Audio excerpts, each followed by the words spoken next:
Welcome to the FAQ section, or FAQ. No. And yeah, I've been getting a lot of questions that are being repeated, and I kind of get a little bored of answering it on the email. It's because I type a lot sometimes. Not anymore, but you know. So first question: How did I get started on speedcubing? Well, that's simple. I watched TV. YTV, and then Dave Campbell, who back in 2005 there was a World Championships, and then he was there to demonstrate some little cubing at the time, and then I got hooked, thinking I can do this, and 2 weeks later I got the cube from Toys R Us. It was like sold out, and searched some internet, and 3 days later I got it on Halloween day, and then boom, keep on practicing and just got faster. Right, what method do I use? I use the Frederick method with maybe some little techniques that people should know. Frederick method is basically cross, first two layer, F2L, orientation of the last layer, OLL, and the permutation of the last layer. If you don't know what that means, you can always check out Google. Yeah, search Frederick method and it will show the site and shows the step of how it looks like. It takes a while to learn it. I usually start off with the layer by layer method, and then you start building from there, because layer by layer is basically a simplified version of Frederick. Frederick just combines the step in layer by layer together into one step. So you do in layer by layer you do cross, Frederick cross, and in layer by layer you do the first layer and then second layer in two separate ways. But then in Frederick you do both the corner and the edge at the same time. That increases the number of cases you need to learn, but it is faster in the end. Okay.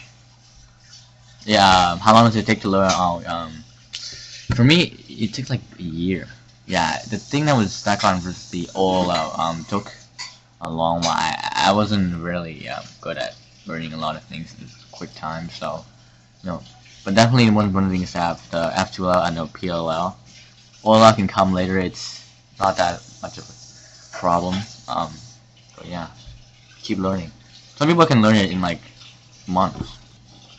How many cubes do I have? What kind of cube I use? At the beginning I used store cube, until like a year later, and then it's not working out anymore. It's worn out. It's disgusting. So anyways, I ordered the Rubik's.com DIY, and this is what happened. This is with this CubeSmith sticker. This is the logo, and it's pretty good. I use this, and this is the cube I used at the Canadian Open, which I won. I don't know if I'm gonna use it in the World Championships though.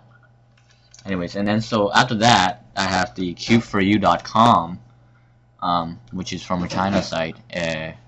It's very cheap.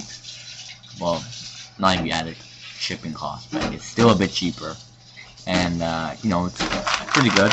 I'd say, but for me, it wears out really fast. So after like a month or two of intensive cubing, as I always do with it, it disappears. It gets very stiff, and well, it's not stiff, but like it's just more. It's not as loose, and that kind of original feeling it has.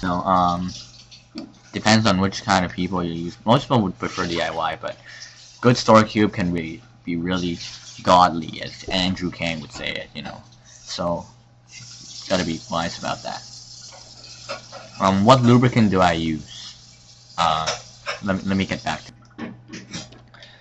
This is the lubricant I use. I don't keep it on my table because I think it's smelly and it's disgusting. It's toxic. I wouldn't want to be sitting around beside this thing, but it's called Jiggly, I think it's very expensive. It's like $7 Canadian. Other lubricants is like $4.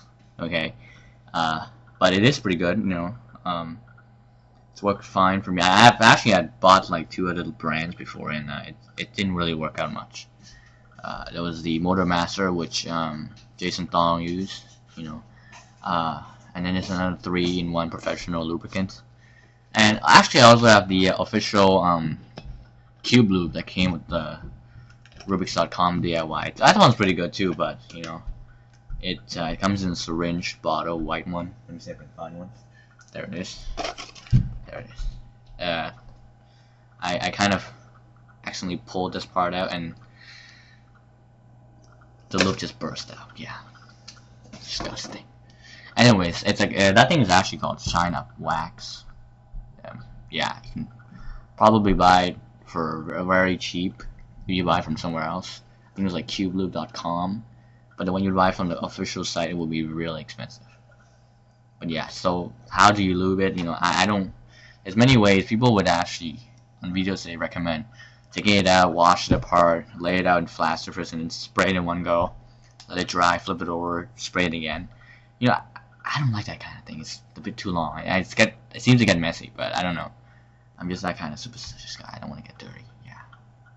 Anyways, so I just take out one edge, take it out, spray some in, put it back, play it around to get it evenly, you know, lubricate it, and then let it dry, and boom. The bad thing about that is that it won't last as long, you know.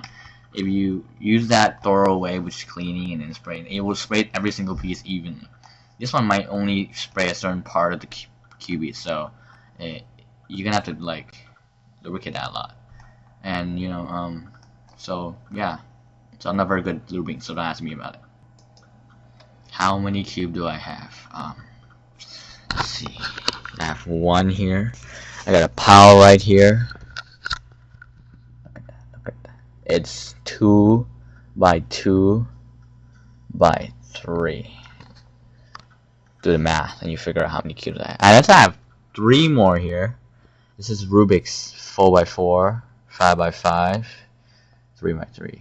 And I got these from Hong Kong, by the way. It's really cool. Pretty cheap. And I have the East Sheen, but they're not here. I think they're in my cube cupboard thing. And then so yeah, East Sheen is definitely the best for 2x2, but they're kind of small for 4x4 and 5x5. They call them mini 4x4, 5x5. So don't ask me about big cubes. I suck. What is my fastest time? Oh, my fastest time is 7.77. Yeah, 7.77. It's not a godly number. Anyways, it was. I skipped it all out, but then you know I worked for it, so that's not unlucky. Yeah. What's my fastest average? It's you'd probably see my video 10.46. That was lucky, man. The scrambles were easy. I don't even get any close to 10 seconds anymore. So you know these days I average 12, maybe like high 11s. But you know my best, that's not considered lucky. It's 11.28. Post on speedcubing.com. Yeah. But yeah, it's 11.28. Remember that. Can I recommend you some good sites for speedcubing? Sure. Use Google. Yeah, Google, and you type Frederick speedcubing. You know, but actually, you go to speedcubing.com, the main official site, the center of speedcubing, and then you go to links. Yeah, you got a lot of links there. Really good. And you know, if you join some forums, you can definitely ask them questions about these things.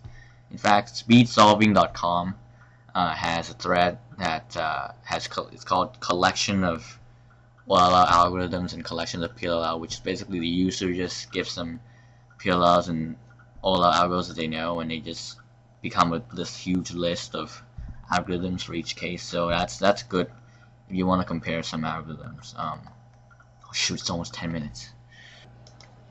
How did it take me to get this fast? Well, I got under 20 seconds in 3 months. Since that Halloween was like January the 31st or something. I was sick at the time. I got under 20 seconds. It was 19.96, or at that time it was like 91st in the world. But now 19 seconds for 19.96 wouldn't even get you in the top 100. That's a lot of people queuing now. So you know, after a while you see that 20 seconds isn't really that fast. Anyways, there's probably some more questions, but I'm kind of running up hard disk here. It's like 40 megabyte now. Yeah, my hard disk sucks. Too bad. See you later. Happy cubing. Keep on cubing. 11.28 post on speedcubing.com.